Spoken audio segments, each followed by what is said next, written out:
APC organizing secretary for Lagos chapter, Adewale Ayodele, don't finally come Arise TV, come they talk say the Bullion van wey enter Tinubu house during election period. Say the thing a mistake it enter, whether Bullion van don't they get craze for head, abi don't they get color blindness or river blindness. Me self I tire. As you dey see me so, make I quickly go watch the video before Central Bank go come enter road, they come my house now. On the other question of the Bullion van or no Bullion van and all of that, I think that matter have been put to rest. There was no money in the Bullion van. The Bullion van that even came missed the address to have come there. Okay. It missed the address to have come there, and that was why the Bullion van was... But why was Bullion van moving on election day? I thought there was supposed to be no movement. No, it was not an election day. It was not. It was Rufai. It was. I was in that house on that very day. It was the day before election. It was not an election. So it was the day before election. But why was Bullion van moving the everywhere? Bullion van missed the address to have come there. Okay. I thought your presidential candidate had actually said that what's people's business with how he spends money. I watched it. He said that jokingly. Okay. It was a joking statement. So the Bullion van missed the same way Mr. Dangote said that when he wanted to authenticate and get his mindset that truly he has money, he went to cash 1 million naira, brought it to his house, sat and looked at his money and returned it to the bank. No, but I just want to get this right. You said the Bullion van missed its way to come into the place. Yes. But that place is not a known bank, or was it a bank? I just want to get to the root of it. There are some companies that have high staff that pay their staff with cash, okay, right? That Bullion van missed his way there. Okay. And it was not invited by Ashwaju or anybody. Okay, comrade, Bullion vans have become unidentified moving objects or flying objects in Nigeria. That's fine. We hope this time around nobody will carry Bullion vans around. The CBN has even made that impossible. Nobody is going to carry any Bullion van, so which is fine. But let me ask you, to go back to this Jandon issue. Funke Akindele went to Ikosi fruit market yesterday to campaign. Okay, Lagos State government, your party is saying, oh, we'll provide level playing field in Lagos. But the People's Democratic Party is protesting that Funke Akindele, deputy governorship candidate of the PDP, was chased out of that market by hoodlums. And that's not the only place where they were chased out by hoodlums. And that as they go from ward to ward, they are not even allowed to put their campaign materials or distribute their campaign materials. So, whether you agree with that allegation or not, now that you have been given the responsibility to ensure smooth campaign by all stakeholders, by all interested parties in Lagos State, in all the wards, what are those strategies you are going to put in place, particularly to check these so-called hoodlums, who other political parties say are sympathetic to the APC? Well, first and foremost, I want to say that you noting that those people who carried out quote and unquote alleged act are not members of the APC. They are hoodlums, as said by you. Acting as agents, as Adediran, the candidate of the PDP, claims for the APC. Thank you. As hoodlums, as put forward by you, by the allegee. Now, the issue is this. If you are going on campaign, it is provided that you also reach out to security operatives if you have any inclination that such thing can happen. So I would advise that Mrs. Akindele or Mr. Jandon or whoever, whenever they are going out on such political activity, should also do their mappings very well. And if they foresee any itch, they should reach out to security operatives to give them the security that they deserve. It is not the concern of the APC to help them organize how they will move. It is our concern for our party to organize our members will move.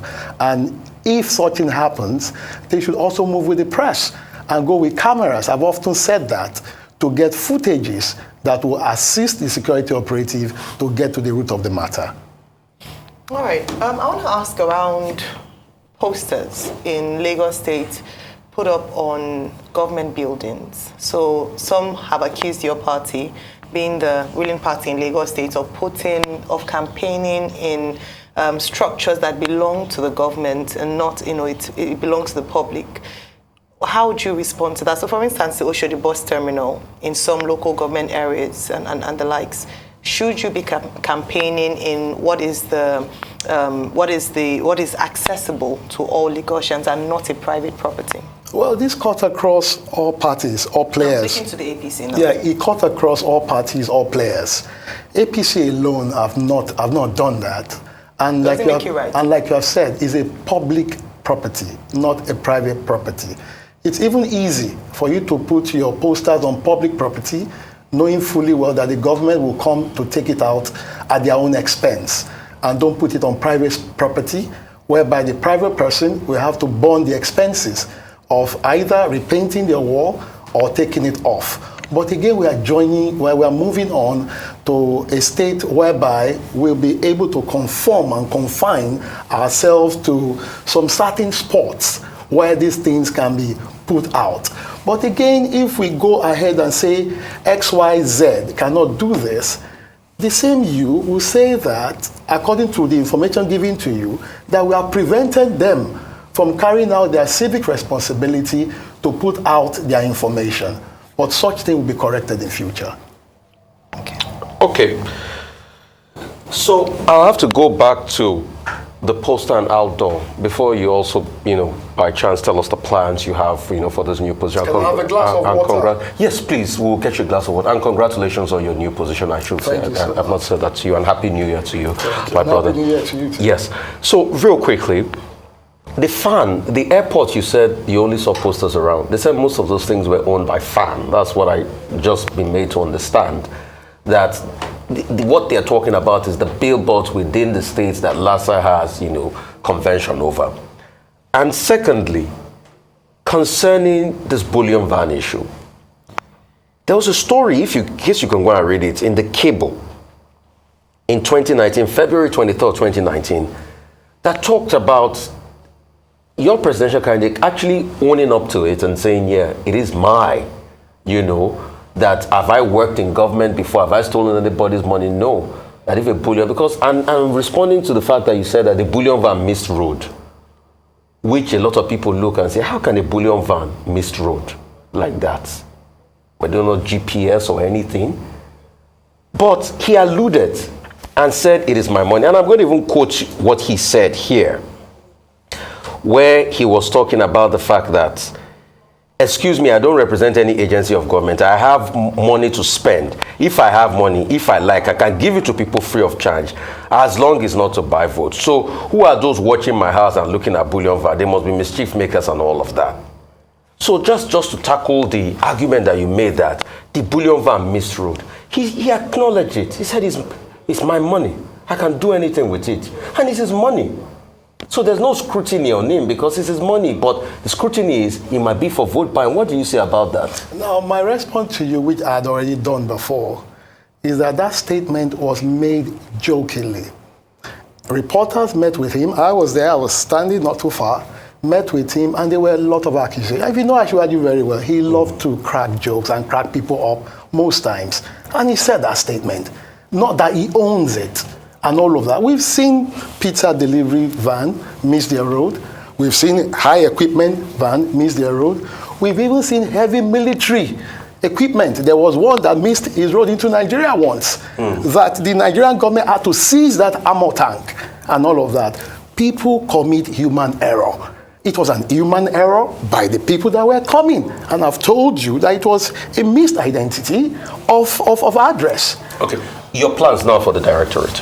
Our plans is to make sure, like we've said, working within the framework of the law, the rule of law, to making sure that we put all our posters, all our publicity materials across various wards. We are taking it to the nucleus where the votes are coming from, where the voters are coming from, and talking to them, showing them our programs without hurting anybody. And that will help us to increase our numbers. We're not just hitting major highway thinking that people will pass through there, just move away. We're using handbills. We're using new digital technologies like Twitter, Instagram, Facebook to reach people, even if you can't cross their fence. Reach them, educate them about our programs, and convincing them to vote for us. That is what we're doing basically. No, I asked you a question earlier on. You were talking about police. Anybody who wants to campaign should get security details to provide protection. What is a guarantee, considering the fact that your party is also the sitting government in Lagos State, to ensure that other political parties can also distribute their pamphlets? They can also distribute their campaign materials in all these wards, and that their billboards will not be pulled down, and that APC will not dominate the Third Mainland Bridge and Ikorodu Road. The issue is about a level playing field. I know you, as the man who has been given the assignment, you want to adopt all kinds of strategies to make sure that it's only the APC. But how do we ensure that other political parties can also sell their message, advertise their message? You must not be quick to forget, Mr. Abati, that I'm a civil rights person and I've been trained along that line. And everything that I will do, that the APC will do, will be within the framework of the rule of law. And we will not hinge out of that. I will give you a case study. If you go to Amuwodofi now, the preponderance of political material that you can see around of the PDP, and of course, the Labour Party. Nobody have restricted them. The APC also have sizable numbers there. But majorly, they are them. Nobody have gone to destroy it. That shows you how tolerant the APC is. If you go to Third Mainland, lots of it are for the PDP. You understand? So we are not competing along that line. But what we are focusing on is how to get our messaging down to the voters and not waste funds. Remember, the INEC also have a rule on the number of posters that you can do and the amount of money that you can expend. So we are being very wise not to shoot the borders. It's not a good example to cite, because you know there is a resilient local hybrid voting population in Amuwodofi, where even if the APC government wants to stop people, it may not be so easy. But how about this allegation? How come, sir? How about this? Why will it not be easy? But you know it's a hybrid. There's nothing hybrid. I was the chairman of it. APC is more popular there. Okay. I'm only telling you about the tolerance of the APC in any corner of Lagos. Okay, if you say so. We all know the situation. But how about the allegation that the APC is colluding with INEC and stopping people who are not from Lagos State or who are non-Yoruba from collecting their PVCs in Lagos State? I mean, the allegation is out there. I'm not making it up. I like the fact that you said this allegation. It's not factual. If it's fact, fine. People are not getting their PVCs. People are getting it. If you look at again the INEC numbers that was put out, I will use Amuwodofi as a case study again. We rank among the first three highest that have got that, where people have gotten their voters cards and all of that. People are getting their voters card.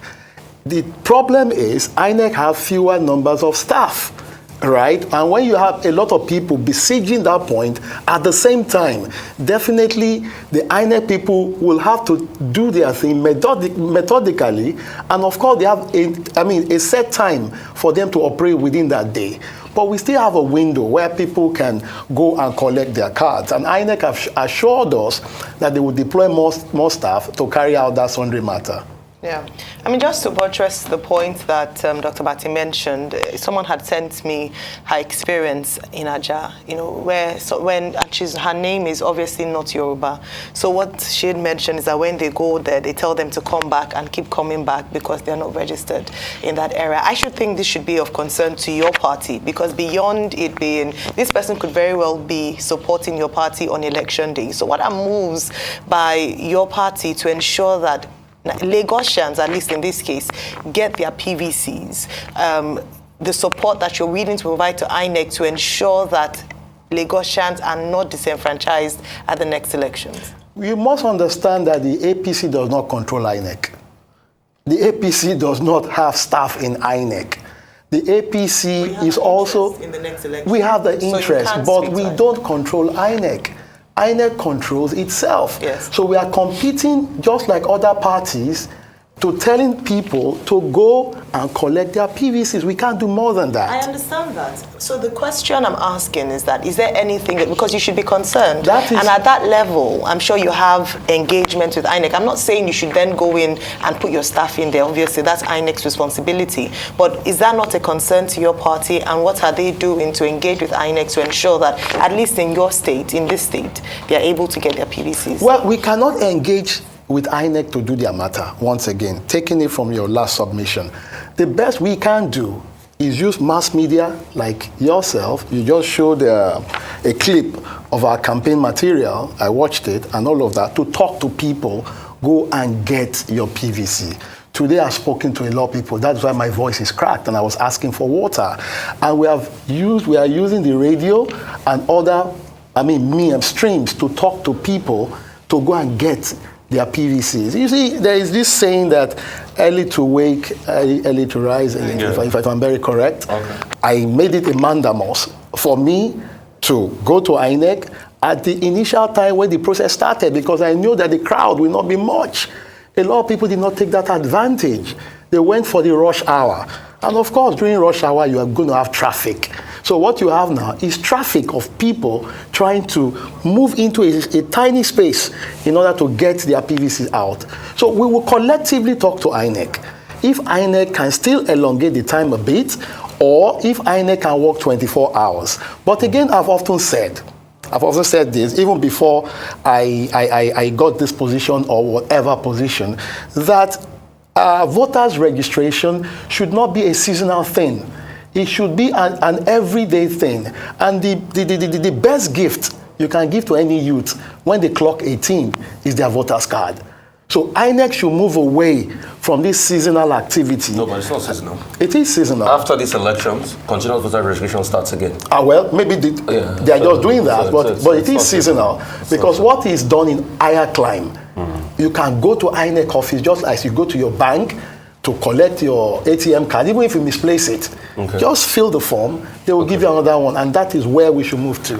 Okay, so I want to come to somebody that left your party that has been speaking, and a lot of people have been leaving your party in droves. And the same thing for the PDP. They are coming to APC. Fair enough. As somebody left your party, a prominent person that led the directorate, we might be having a very soon, Haja Janatu, and she said a lot of things about your candidates. And she said he can't lift a cup of tea, he was aloof and all of that.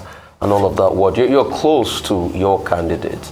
All those things that were said, about your candidates, what's your read on them? About the fact that he can't leave a cup of tea, he's not coherent, other things like the slurry gaffes he makes, things like ulaba bala blue, and things like that. What does all of that mean to you? Well, let me tell you something, that the weight of a broom far outweigh the weight of a cup of tea. You should know that very, very well as a realist. But do you use the same nerves to lift a cup of tea on a broom? The weight of a broom. But do you use the same nerves to lift the cup of tea on a broom? Whatever nerve you use, the weight of a broom is far outweigh the weight of a teacup. That you should know as a realist. Now, secondly, what do you expect for somebody that have left because of their own mundane interest that is not being met? Of course, they want to water you down, castigate you, put aspersion, and put out fake news. It is very well done in this kind of climb. Asiwaju was in Ogun State yesterday. He was dancing. Do you know the weight of Agbada? That's why I don't even wear it. The weight of Agbada alone. He wears Agbada, dance with it, move around, and all of that. What about and Asiwaju is the only candidate, go and fact check, that have gone on more campaigns, daily campaigns, engaging with people for at least 18 hours a day. 18 hours a day. But what about the slurry speech, that people also talked about that is evident, statements like Ulaba. I think in Ondo State he was campaigning the other day. There were slurry speeches, the gaffes and everything that a lot of people Let me tell you something. About. We've gotten to that spot. Let me tell you something, Rufai. There's something called swag, right? I might want to increase my trend on the social media in order to have traction. I could use swag. Ashwaji only use swag in order to captivate and catch your attention, which he has achieved. Okay. So the more he uses the swag, it's a tactics. Okay. The more he uses those swags, the more you come in, and when you come in, he gives you his program to get those numbers. Comrade. Those are swags. Comrade, thank you very much. Okay, I get this point about swags. I will also learn how to swag on this And you will trend. Please, I want you to go with a prayer point. These bullion vans that you say go to the wrong address, they miss their way. Please, this election cycle, drivers of bullion vans, please miss your way and come to my house and deliver what is inside. And please, But also help me pray. It is Now also a crime, the banks should not come and challenge me that our bullion van missed your way to your house. Please let all bullion vans miss their way and come to my house. Let me say this personally. It's a prayer point. Let me say this personally. Let me say this personally. Can you say amen to it? Say amen I can't say amen to it. You know why? Why? No, wait, I will tell you. Even if a bullion van misses his way to your house and they mistakenly drop money in your house and that money is not yours, you'll be arrested for it. Wow. Just as if somebody dropped money into your account and the money is not yours.